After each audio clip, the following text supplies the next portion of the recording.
Hey Shane, I Yeah. guess this is our Halloween edition, or at least Oh approaching yeah. Halloween edition. Yeah. Yeah, I guess so. I didn't even think about that. Yeah, I think we may have one more before. If we do it next week, we'll have one more before Halloween. But Yeah. um, so you've been watching some Halloween movies, or you're watching a bunch of Horror movies? movies, yeah. Yeah, according to what list was it again? The Scarecrow. Oh yeah. Um yeah, the Scarecrow challenge. Scarecrow Challenge. Yeah. Mhm. Psychotronic challenge. Right, Psychotronic Yeah, Challenge. you have to watch one horror movie a day. And how? Yeah, it's one horror movie a day. And you've been keeping up with that on track pretty good. Yeah. So what Yeah, one did you so far. have you watched one today or yesterday or what was or this morning? Or are you gonna watch it tonight? Tonight, yeah. The last one I watched was yesterday. I watched Snow Beast. Oh yeah, how's that? Bill Uh, Svensson and Yvette Mimieux. yeah. Well, there's a lot of snow, not much beast. Not much bees. Yeah. A lot of skiing. Yeah. That sounds like a pretty good tagline. A lot of snow, not much beast. I mean, you see his like looks like a wampa arm once in a while. Right. Empire Strikes Back, and Right. hear him growl a lot, but you don't see him that much. No, it's not a point of view shots, right? Yeah, a lot of point of view shots. Him watching people skiing and stuff. Mm-hmm. Yeah. And And so, I mean, does he it's get very killed? Jaws too. Very much like Jaws. Yeah, because there's like a winter festival Oh yeah. at the ski resort, and there's the sheriff, and at the end, Bo and the sheriff and Yvette and another guy, they go out to hunt the winter beast, the snow beast. So it's very Jaws. Did they end up killing the beast? I can't remember. Yes, they do. How? With a gun? Yeah, the one guy shoots him, and then Bo stabs him with the ski pole, and the beast falls off a cliff. That's a pretty classic way to kill a beast. Snow beast. Yeah. And Yes. then it has like the classic 70s ending. It just ends there. They're looking over the cliff, and the screen turns red, and like that's it. Yeah. Abrupt ending. Yeah. So they could get a commercial break in. Right. So what's the next movie? What are you watching tonight? Have you got that planned out yet? All I know is that the criteria is it's got to be something from 1982. Oh So- yeah. Well, So I haven't really looked yet to see what there is from 1982. that's a classic year though for horror and genre Yeah. films for sure. Yeah. If it falls in line with what I've been watching, it'll probably be something cheap. Cheap, yeah. Yeah, not like one of the not like so what was Poltergeist 82? It might have been. Was that 84? Ugh, that's hard to say. Yeah. It's a good question. Yeah. I haven't seen Poltergeist in so long. I want to see it again. Yeah, I haven't seen. I kind of want to see the other two, Yeah. 2 and 3 as well. You know, it's 80. It is 82. It is 82. Poltergeist is 82. That's a little high quality for. Yeah, that's what I was thinking. A little bit of money there, a little bit of pedigree with Toby Hooper and Steven Spielberg on board. Yeah, I mean, I watched Mega Shark versus Giant Octopus. Yeah. Poltergeist is a little too high quality for Yeah. my standards. Yeah. Exactly. Well, that's cool. So yeah, you got to decide that. And for me, tomorrow, I'm going to a science fiction horror genre film festival, a local one in Cumberland, which is like about 50 minutes away from where I live. So Oh, I'll nice. just drive there. Yeah, I found out about it a couple weeks ago. I was thinking of what should I go or not. I go, yeah, I should. How many? I think it's only the second year. It's called Yeah. Astrophobia, Yeah. and they have horror and science fiction films. Just two Oh, nights, nice. short films, and then they host like a feature film each day. Is it like a local film, or is it like a No, mainstream? no, it's like international. I think Oh, actually I'm not sure. The one I'm watching is called Blades of the Dark. I think. Have you heard of that one? no. I think Sounds like it's Blades in the Darkness or oh, Blades in the Darkness. almost sounds like a giallo. Yeah, that's why I kind of wanted to check it out. Let's see. It came out this year. Let's see if I can see anything about it. I don't know much about it. Hmm. It looks like it might be an Italian film. Yeah. It's directed by Alex Visani. That sounds like it could be. Yeah. So I want to check that out. I think the other one it goes for 2 nights. The one tomorrow night is a Japanese zombie movie. Oh, But I think it's a couple years old, so I think you can get the other one on Blu Ray or something like that. So I want to watch the one that just came out this year. It's more of an actual premiere, I guess, at least a North American premiere. yeah. Or Canadian premiere anyway. Yeah. Yeah, Blades in the Darkness, was it? Yeah, that's new to me. I've never heard of that. Yeah. I don't know. So how's it? What's that? So how long is it all day? Yeah, it starts at the first they have a bunch of short films, and they start at 11 a.m. and I think it goes for like an hour or two, and then it finishes at noon, I think, and then then you break for lunch, and I think the feature length movie starts at 3 p.m. I think, or 3 or 3:30, and that goes to like 5 or whatever it is. And then I think later in the evening they have a movie trivia contest. Oh, But I'm not going to stick around for that. I think it costs extra for that. And usually you do it in teams. I basically I don't know anybody when I'm going to this thing, so I don't know if I'll meet. I may see some people that I recognize. I don't know, but it's my first time being there. It's It's the second annual Astrophobia Film Fest. So. Yeah, we'll see what happens. I heard about it last year and just I don't think I had a chance to see it, but this year, excuse me, should be a kind of a fun time. I'll let you know how it goes. Yeah, I can talk about it next week. Yeah. So how's your creative work going? Basically, I'm working on Moonscraper right now. But I wrote some scenes the last couple of days, just taking place in the rebar, the after hours bar where all the construction workers meet up after their hard day at work.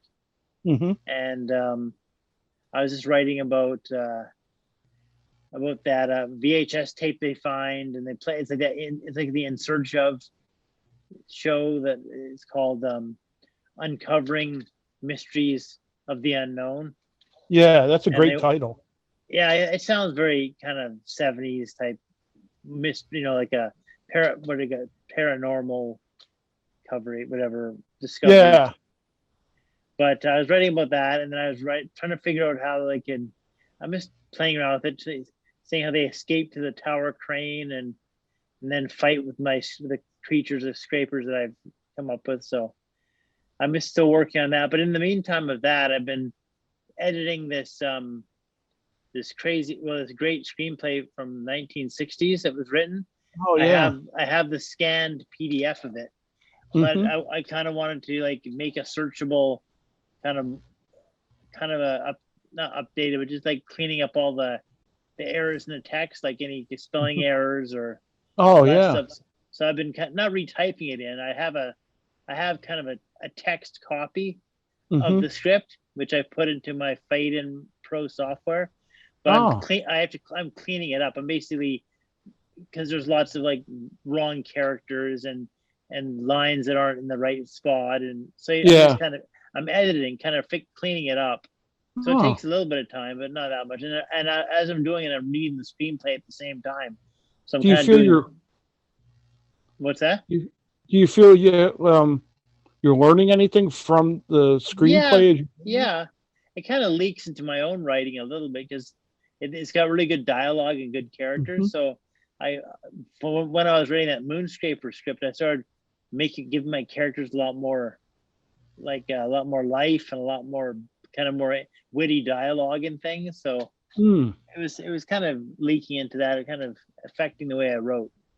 It's just interesting getting into another mindset, because as you're editing it, you're kind of getting into the mindset of you almost feel like you're writing it yourself, but it's kind of coming from the subconscious. So you're like, it's supposed to be one of the greatest screenplays never produced. So, I mean, it's interesting. It was written in the mid 1960s, and I can picture one of the characters as Oliver Reed. Thinking modern day, if they made this movie, it could be played by who did I say it might be played by? Tom Hardy. Tom Hardy could kind of play that role. He's like that would be cool. Yeah, that'd be cool. Because it's like he plays the role of a criminal that's about to be hanged, and then he's saved from hanging to perform some duty it basically takes place in the 1700s or the 16, maybe the end of the 1600s, 17th century, in London, in a place called Harrow Alley, which is the name of the script, Harrow Alley. And you kind of get to know all the characters in this alley, the street, and then you get to know all these characters, and then the Black Plague is like encroaching on them slowly as the bells of the church are chiming all the time. Every time somebody dies, you hear like these bells chiming always in the background. So it's kind of impending doom kind of coming on to them. But you fall in love with the characters. You really start caring about the characters, and then this kind of like big threat of death is lurking at the door. So it's a lot of less suspense, I guess, is who is going to get sick and who is going to survive and all that stuff. Yeah, it's pretty well written.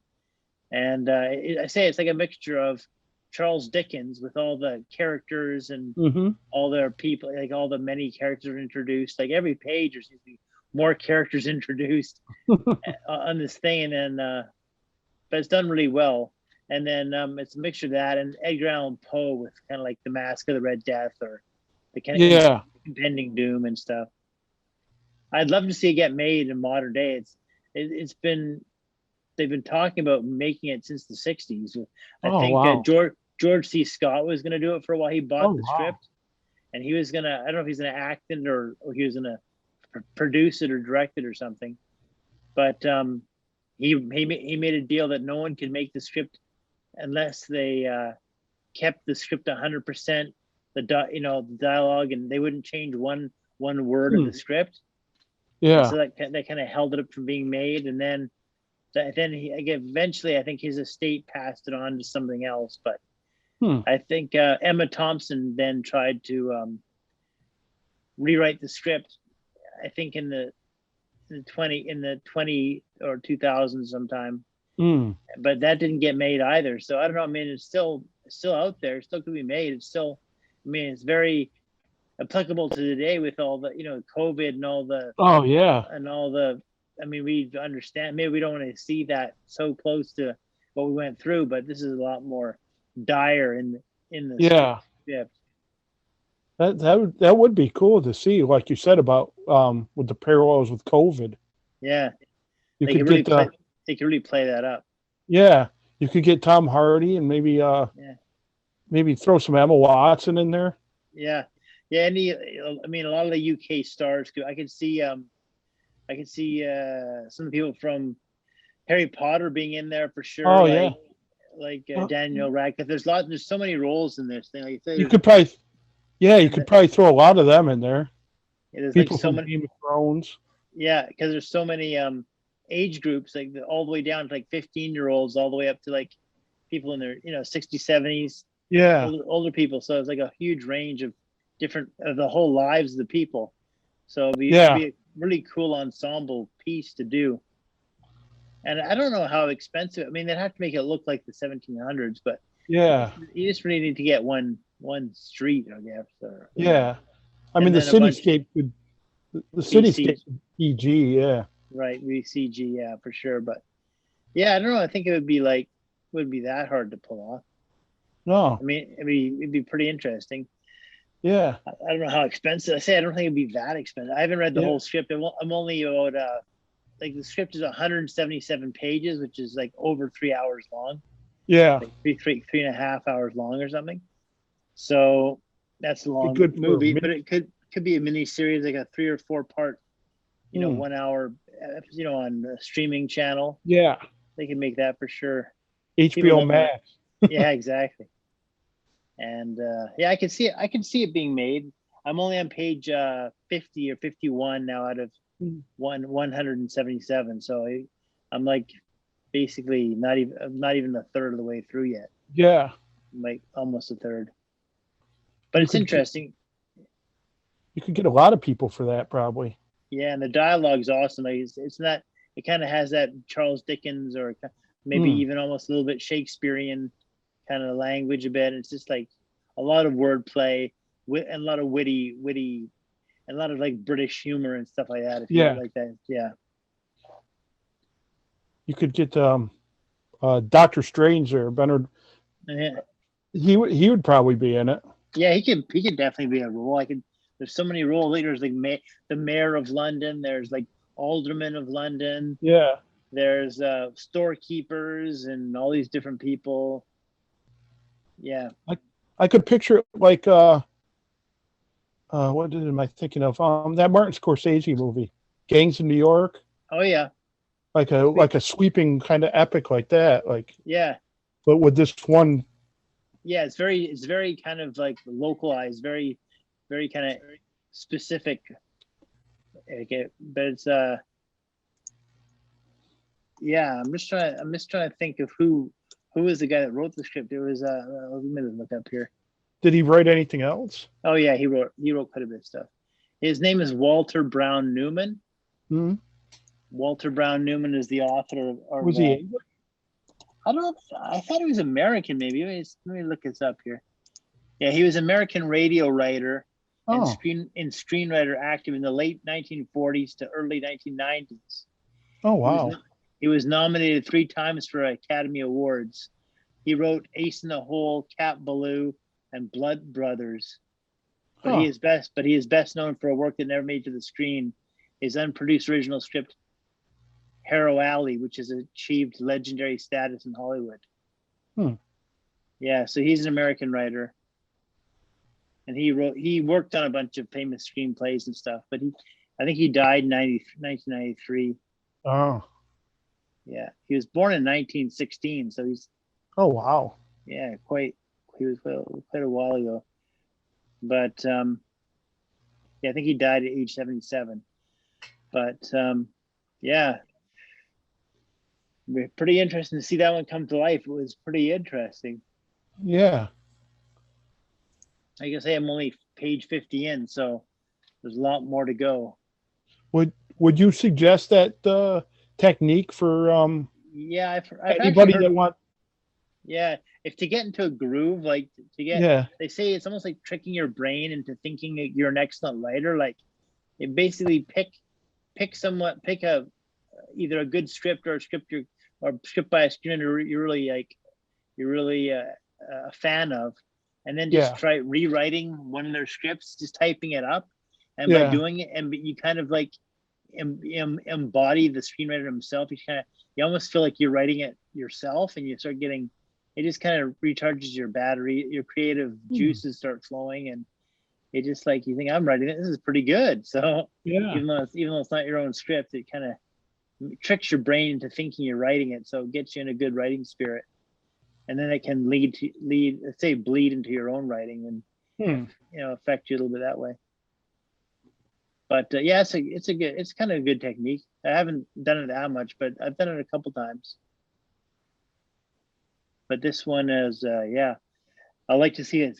I don't know how it ends yet. Yeah.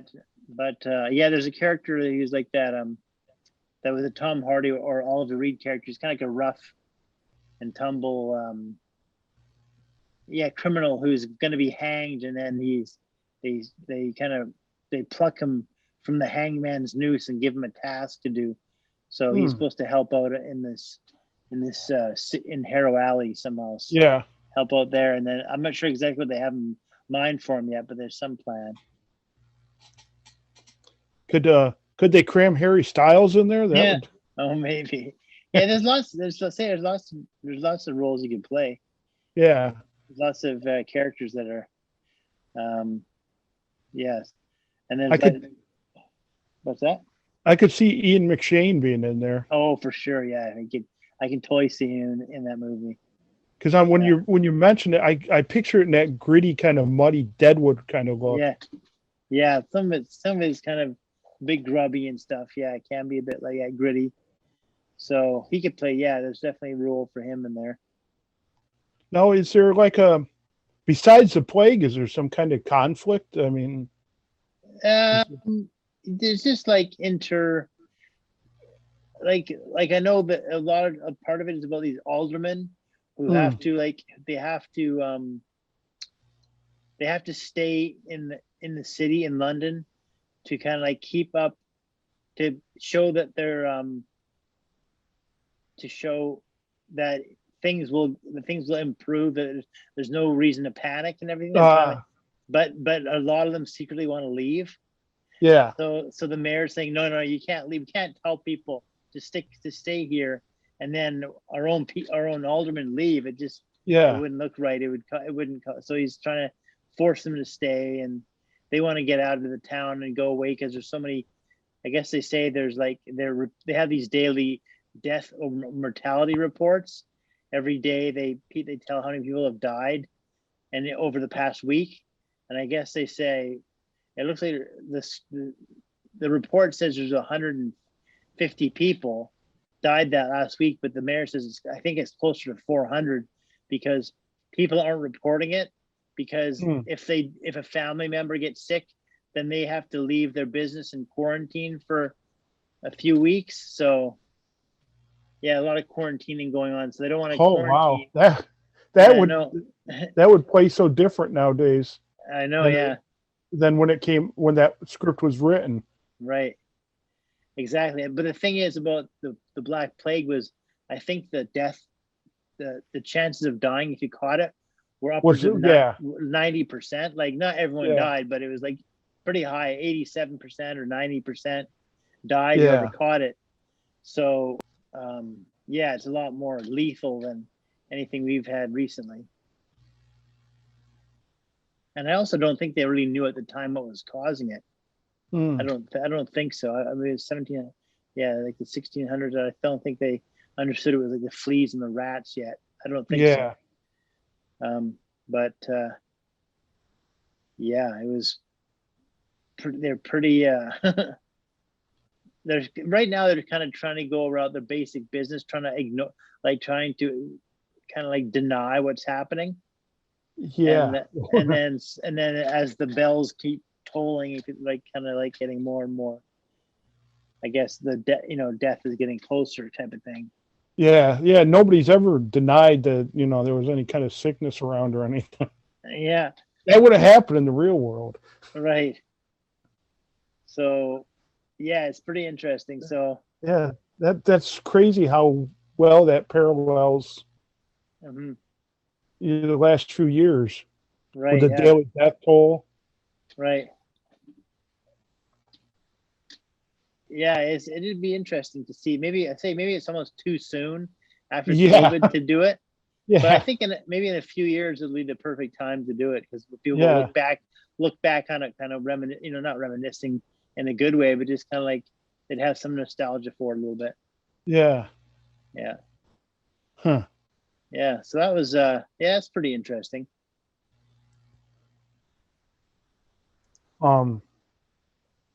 You know, on a lighter note, I bought a Leprechaun movie collection. Oh yeah, You that's know, there's 8 movies. 8. Yeah. No, I thought there was only 3 or 4.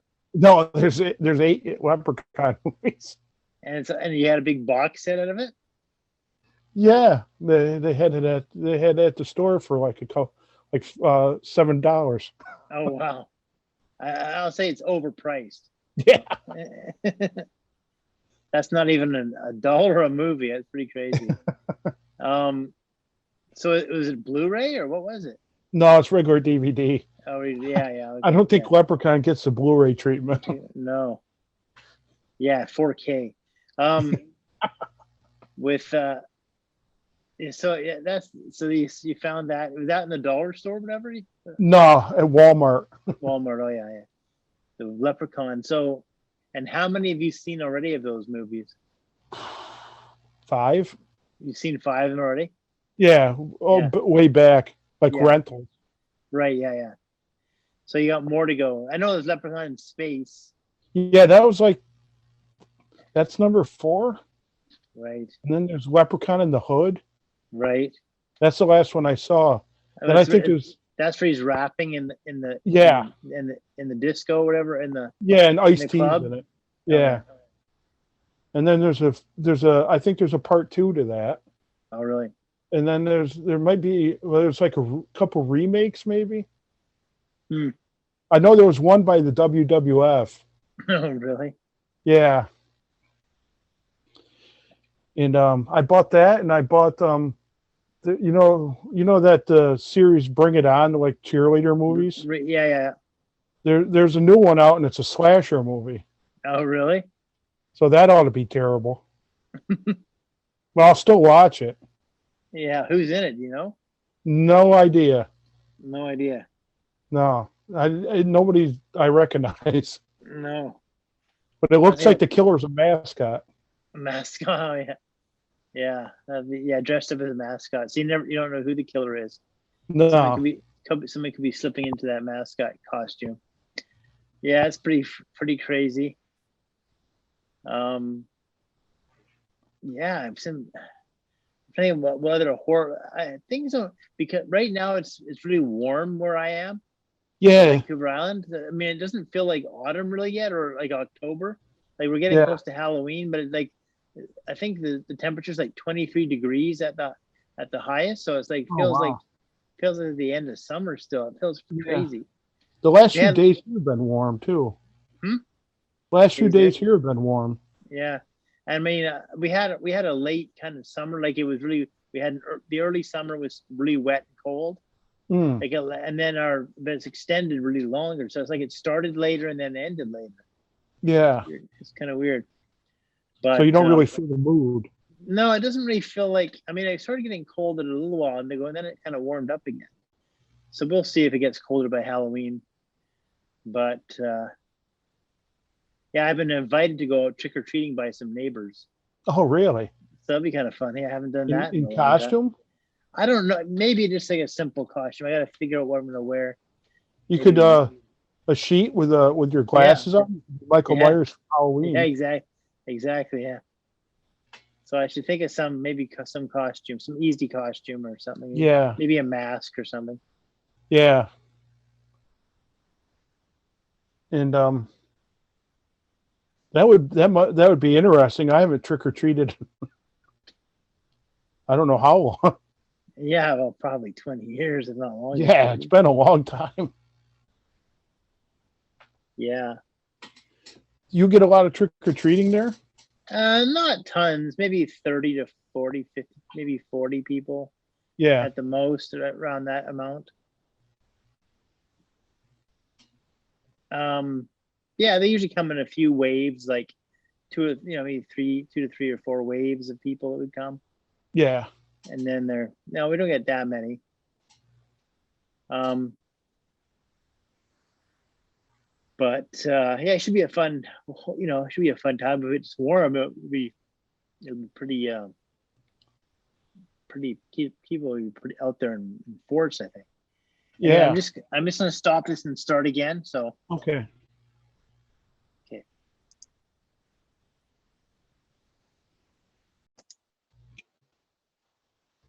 Okay, so yeah, so this Halloween is approaching. What day is it? The 14th today. So like another couple weeks or so Yeah, before Halloween.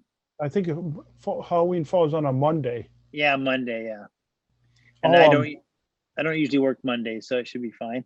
oh, you're lucky. Yeah.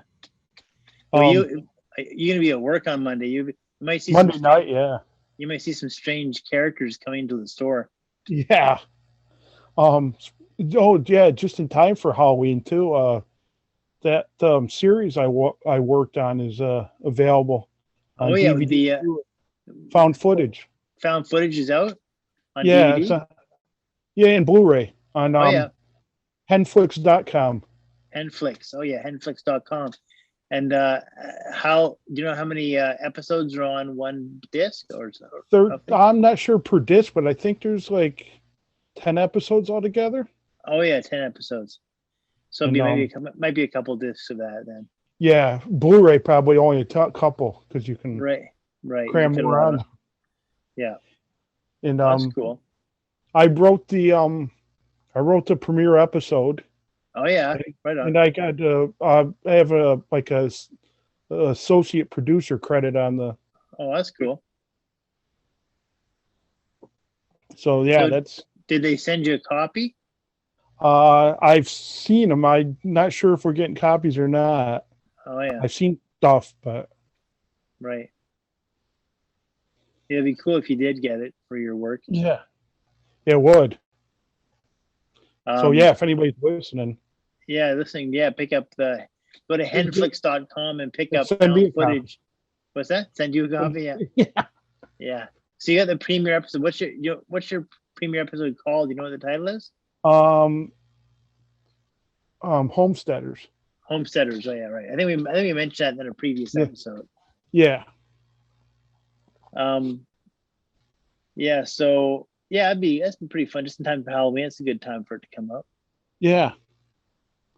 So yeah, you're going to go trick or treating, so you probably won't be watching any horror movies or anything. I guess not. Maybe I'll watch something earlier in the day or something. Yeah. Or the night before. I know what's that? I know years past you used to watch Night Stalker. Yeah, once in a while. Yeah, I used to watch that coming up. I got the Blu Ray set so I could watch that.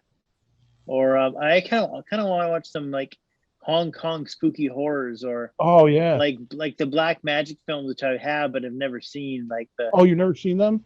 No, I got a few of them and never watched them yet. I've seen the first two. They're quite something. What were they called again? I've got the first two black magic. Black magic, yeah. Yeah. And then there's some other ones that are kind of crazy, like Centipede Horror and stuff like that. Oh yeah. I know you've been you've been meaning to do that for a couple years now, and you never get the chance. Well, yeah, I don't watch as much movie. It's hard for me to get in the mood to watch something that's an extended period of time. Once I do it, I enjoy it, but just to sit down and watch it. Oh, one thing I want to watch again is an American movie, because Mike Schenk just died. Oh, really? Mike Schenk, he died yesterday. Oh, wow. He was only like, I think he was like 56 or 57. Oh, wow. Not very old. So Mike Schenk. I don't know. I don't know the details yet. I just found out about today. So, or maybe last night I found it. But anyway, he was, I want to watch American movie again. He's such a great part of it. Yeah. Kind of sad, but he lives on in the memories of the people that watched that movie. Yeah. Yeah, I haven't seen that movie since it came out on the videotape. Right, yeah, VHS. Rented it. Yeah, I think it's only been available on VHS and DVD. I don't think there's a Blu-ray of it. No, I don't think so. They should maybe do they that. will now. Yeah, maybe. Have a retrospective on his life a bit. Yeah. I know Mark Borchardt, or what's it? Hey, Borchardt. Yeah, Mark Borchardt. He's still around. I think he hosts a podcast, I think, and stuff like that. Really? Or a radio show from Milwaukee. Oh. So he still lives in Milwaukee, as far as I know, and he hosts a podcast or a radio show. Yeah. talks about movies, all kinds of things. Oh, cool. Yeah. But it's like it's sad news, but yeah, I want to see American movie again. It's a great documentary. For any indie filmmaker should watch that documentary. Yeah. It's very, very funny and very heartfelt. Yes. Heart in it. You ought to watch you ought to watch some In Search Of. Yeah, exactly. If I can find them, they're probably on YouTube, maybe. They are, I think. Yeah, all of them or just some of them? Yeah, good question. I know that a few years ago, somebody I know that's not me might have downloaded them from a site or so. So they were what? Oh, yeah. They're on a torrent site. Right. Somebody that wasn't me. Right. Yeah. But that I heard about. Yeah, you heard about from someone. Yeah. Someone. Yeah, interesting. But and also, I remember there's a movie that came out. I think it was produced by Sun Classics film production company, called In Search of Noah's Ark. Yeah. Is that where they got the name from? I don't know if it was related to that or not. I know that I saw the TV commercials. I always wanted to see that movie, In Search of Noah's Ark. But then when the movie Raiders of the Lost Ark came out, I thought it was based on that. So I thought the Ark wasn't the Ark of the Covenant. I thought it was the actual Ark on Mount Ararat. Yeah. So I thought they were raiding that. They're like stealing stuff from the Ark, the boat on Mount Ararat. That's what I thought Raiders of the Lost Ark was going to be about before I saw the movie. I never thought about that. Yeah. That you could think it was the other Ark. That's a cool idea, though. Yeah. Yeah. It's just your childhood brain trying to figure things out. Yeah. But yeah. So how about your own? You're finished up on your Night Stalker story, your Night STOCKER story. Oh yeah. Yep. I finished that and I submitted it to my editor, and so that should be coming out in a couple weeks, maybe by Halloween. Mm-hmm. Yeah, it's your Halloween story. It's your Halloween's basically your story, isn't your Halloween? Yeah. Your Halloween themed story. Yes. And now you're gonna start working on your Christmas one, maybe? Maybe, yeah.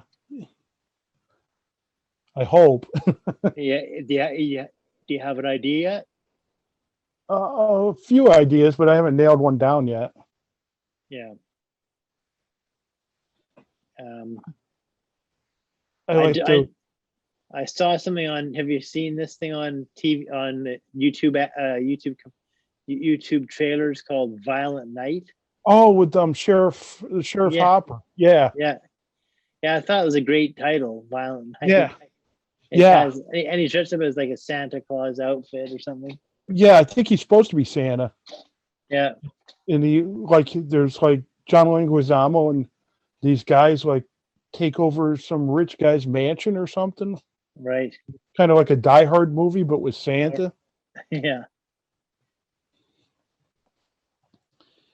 It kind of reminded me of Santa Claus on South Park. Oh, right. Because he was always had machine guns and was shooting people. Right. Yeah, I wouldn't mind maybe checking that out sometime. But yeah, like I say, it's a pretty good title. So we'll see how that should. Yeah. Yeah, that is a good title for a Christmas movie. Yeah. I thought that title. I thought it was going to be a slasher movie before I watched the trailer. Yeah. So did I. I thought it kind of would be about him with an axe or something. Yeah. Chopping down jumping out the chimney with the chopping. I don't know, with the chopping axe.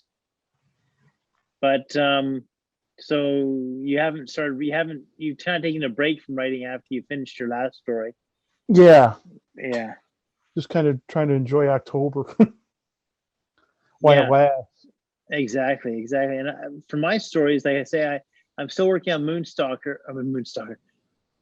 Moon Scraper is what mine is called. Yeah.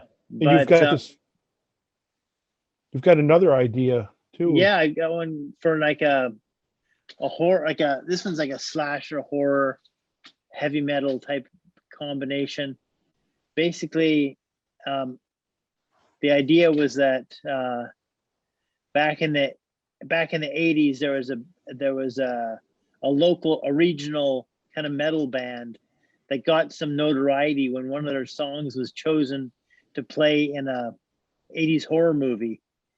Like during I don't know, it was just one of the songs that was included in the soundtrack. And so they got some notoriety from it, because that happened a lot in the 80s. There's like a lot of bands that almost like one hit wonders that would have one or two songs on like horror soundtracks. And like, that's kind of how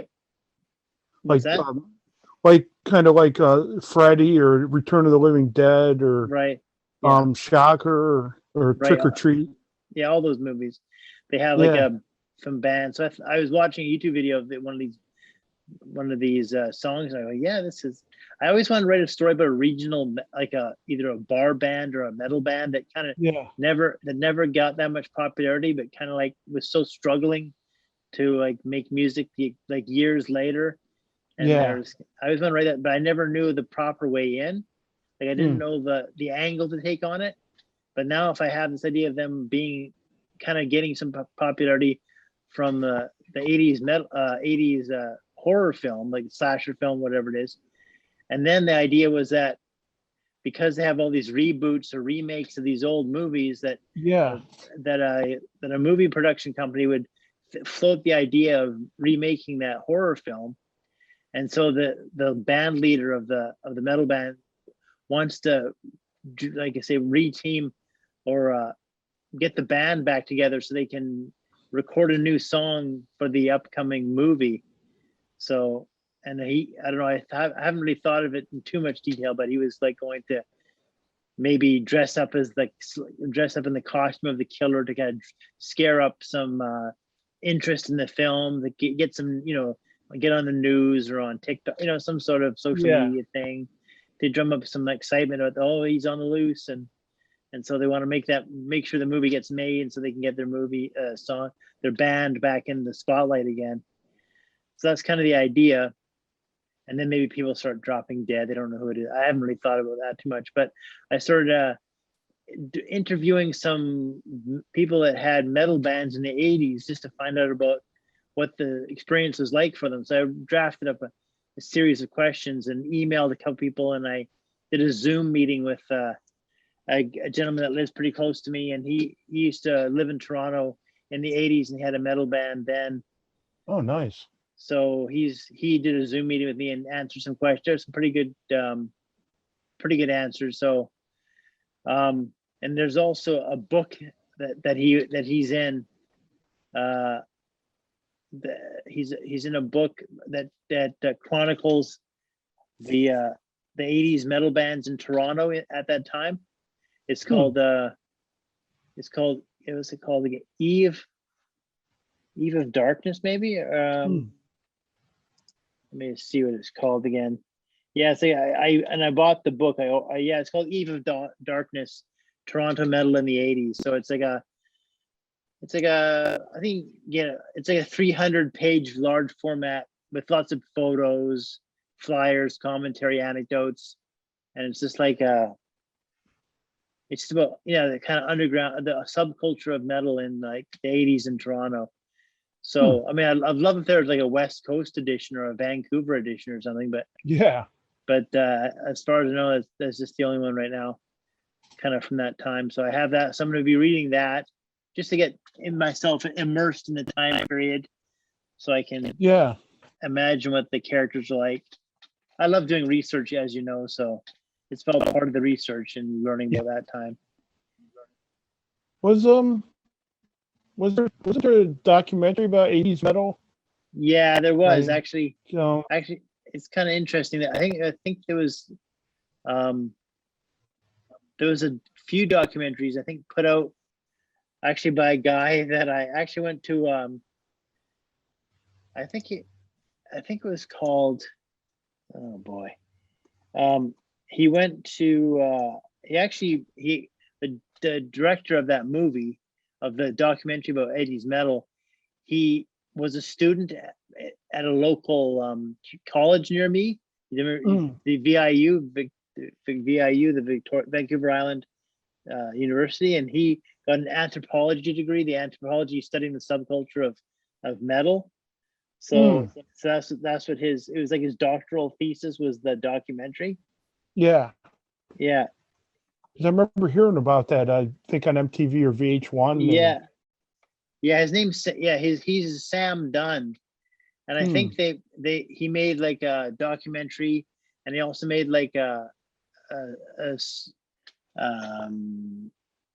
what do you call it? He had a TV series called Metal Evolution that was on TV or on a stream or whatever. And it covered a bunch of like different types of metal, stuff like that.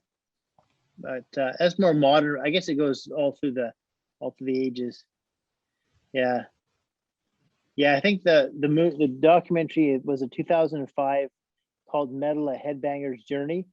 Yes, and he was a Sam Dunn. Yeah, he was an anthropologist and filmmaker. And then he's done a few of them. He's done a few kind of band. I think he did one on Rush or something. He's done a few, and Iron Maiden. I think he did a documentary on them too. So he's just kind of like, he's kind of like the go-to guy for metal documentaries. Yeah, interesting. Yeah, I remember seeing that. And I actually went to a screening. I think a screening at VIU, and he had like a Q&A afterwards. And I asked him a couple questions, but it was, like I say, a long time ago. I can't remember exactly what I asked or what he said. But would you watch any 80s rock and roll horror movies? Because there's quite a few. Yeah, probably. Actually, you should maybe make me a list, because you've probably seen them all. Make a list of them, and I'll see if I can track them down. Yeah. And I'll see a few. I've watched. I haven't seen. I mean, I've seen a few. I mean, the Wraith. The Wraith is kind of one that has a few metal bands in it and stuff. But some of the other ones, and I'm thinking of using that's why I made that. I made a teaser trailer kind of for this movie. It has a Sea Wraith and a Drift, my old movies kind of like remixed into this thing. So I'm thinking of reusing my ideas for that. To be like the 80s movie, to be the 80s horror slasher movie that was that's being planned or floated to be remade. So I could use some of the imagery from that and just some ideas. You could really do some satire in there with how they would update the movie. Maybe make it a little. They'd make it a little more politically correct and change a lot of stuff, and maybe piss off the fans. Yeah, and maybe some of the music they'd be including would be a little more mainstream, and so they'd be a little less inclined to have metal, so they'd have to really struggle to get the metal, maybe. That's a good idea. That's actually a really good idea. So I should, I'll think about that. So, because when they're updating it, they could be, forgetting what they're going in a different direction or something like that. Or a reimagining with something else. Kind of like that Black Christmas that came out a couple years ago. That was like heavily influenced by Me Too. So it involved like a crazy fraternity, and really had nothing to do with the first remake, which were both about a killer. And this was like about some crazy black goo that like possessed a fraternity or something. A black goo. Sounds like it's getting too supernatural, kind of like away from the like slasher killer of the original. Like I say, the original Black Christmas was almost like a precursor to Halloween in a way. But, like a mixture of that and Giallos, because it has like that killer with the over the phone and everything. So you could really gloves. So you could really play up the differences too of like the movie that came out in the 80s and the one they Yeah. want to make now. Yeah. And I could even make it so that the band members or certain fans are obsessed with the old movie. Maybe they have it on Oh, yeah. VHS, and so like they're so invested in the old ways that they're not open to new interpretations of it too. I could play that side of it as well. That would be a good red herring for your killer too. Yeah.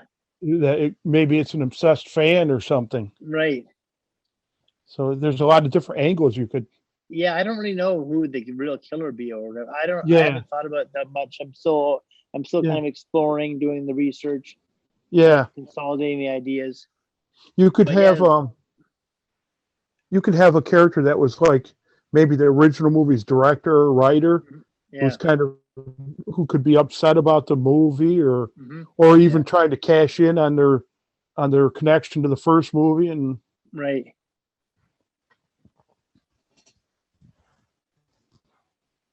Yeah, it's a good idea. And maybe the band would be like really like you could be upset about the state of like music metal nowadays or right. Yeah, exactly. Or I could even have a character that they did something questionable in the past and that could be brought up. Yeah. They could be threatened to be canceled kind of maybe or something. That's a good idea. Something they did back in the 80s, which at the time was considered, no big deal. No big deal, yeah. But now looking back on it, actually it was kind of a big deal, or it affects them in a different way. Yeah. So something kind of like the idea that the past comes back to haunt you or something like that. Yeah. History is never really forgotten. It always it rears its head again, which is part of one of the themes of the story. Yes. Yeah, that's a good idea. Yeah. Keeps resurfacing. Yeah, kind of like evil never dies type of thing. Yeah. The past repeats itself. I mean, that's a pretty strong trope in a lot of horror films. Yeah.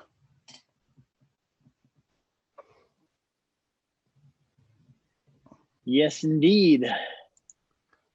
I watched speaking of like things about the past, I watched a movie about Amityville. Oh yeah. And it's supposed to be a documentary? No, it's fiction. Like a retelling of like the murders. Oh yeah. But it was made by remember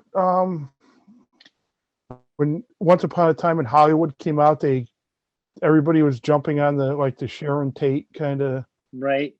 And this director made a Sharon Tate movie starring Hilary Duff. Oh yeah, he's the same guy. Yeah, and he made the one about the Amityville, like the murders. Oh yeah. And so like a fictional retelling of it or something. Yes. Like a dramatization, I guess they call it. Yes, it was kind of like that, and Amityville 2 that came out in the 80s. That was kind of like a retelling of the murders, but with a possession angle. So this was kind of a mixture of those two things, and it's funny because the obviously they couldn't use the house for whatever reason. I don't know if it's.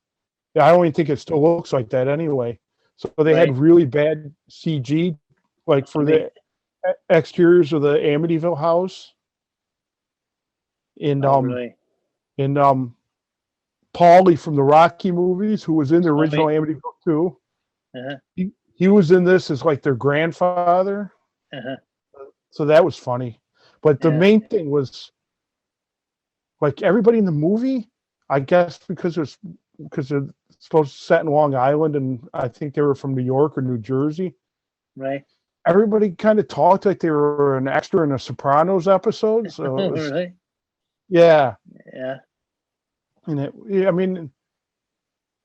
it definitely like leaned into the supernatural angle of the story. Like that supposedly maybe he was hearing demonic voices and it made him kill his family. and then it ends with the new family coming, like, you know, that Amityville horror. Yeah. I remember I read the book Amityville Horror. My dad got it. I remember the freakiest scene in the book was that they heard some like weird noises, and they looked in the they saw either in a doorway or in a window, they saw these like red pig eyes looking at them in the shed, and that always freaked the hell out of me. Yeah, I remember that. That was like there's the creepiest part in the In Search of episode 2. I think they had a recreation of that about Amityville. Yeah. Yeah, those pig eyes. That I read that book too. That was, that was one of the creepiest moments. Mm-hmm. Yeah, just like a strange image, like something to freak you out because unexplained, and it's just, yeah. Have you ever seen the James Brolin movie? Yeah, I did see it. I think so. But there wasn't.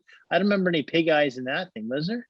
I don't remember. It's been a long time. I know there was like flies in the window. Is one of the things, buzzing flies in the window. And I don't know if there was in the Ryan Reynolds movie either. I never saw that one, no. Yeah, I saw it a long time ago, but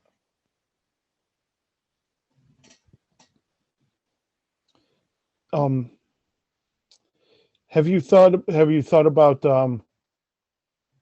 what the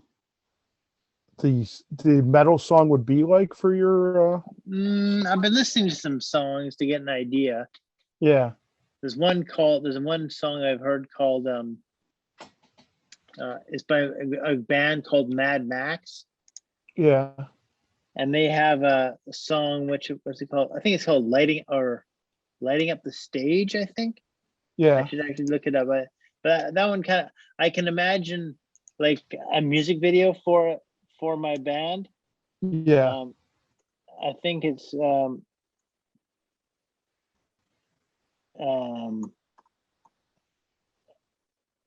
it's called Burning Up the Stage, I think. Yeah, Burning Up the Stage, I think. Burning the Stage, I think. Mad Max Burning the Stage. But I can imagine like since my story, the screenplay, I think the movie or the script, whatever of the metal, but a band would be in Nanaimo, or it would take place in a harbor.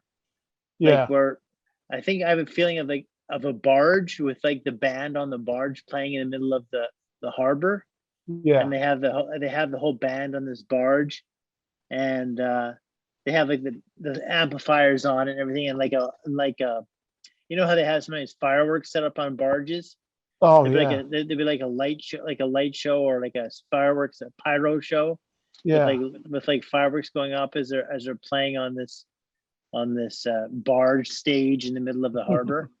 So that's kind of an image I have with that music, Burning Up the Stage kind of playing. That's one of my visual images that I have with the music going on for like a metal music video or something. Is there any band in particular that? No, not really. I've just watched it. Inspiration? No. I think the one that got me, I think was Lion. Yeah. From the one that played during the Wraith. I think and also I think the one that really gave me an idea was I was watching the soundtrack compilation of music videos for Shocker Shocker. Yeah. And I just started listening to some of those songs, and I started thinking, it'd be funny if they tried to remake this movie, and then these bands try to get the band would try to come back and try to get their song in the new movie too. That's kind of where the idea came from. Yeah. So you're still in the with the ideas coming together. Yeah, the discovery stage, which I like to extend for as long as possible. I like to keep that going even during the writing stage, actually. Yeah. So you're still discovering things about the story. It keeps it interesting to me. If I know too much about the story at first, I kind of lose interest. Yeah. But if I can keep myself guessing and trying to figure things out as it goes along, it's like it keeps it interesting. Yeah. All right. So I guess we could call it the end of the podcast. Yeah. And maybe we ended up talking a lot more than I thought we might. We didn't have that much planned out ahead of time. No. We No, we actually didn't. we filled up the hour. Okay, Yeah. so I guess we'll see maybe one more time before Halloween. So Yeah. yeah. So I'll see you, Shane, and I'll be back next week, hopefully. Yeah. See you next week. Yeah.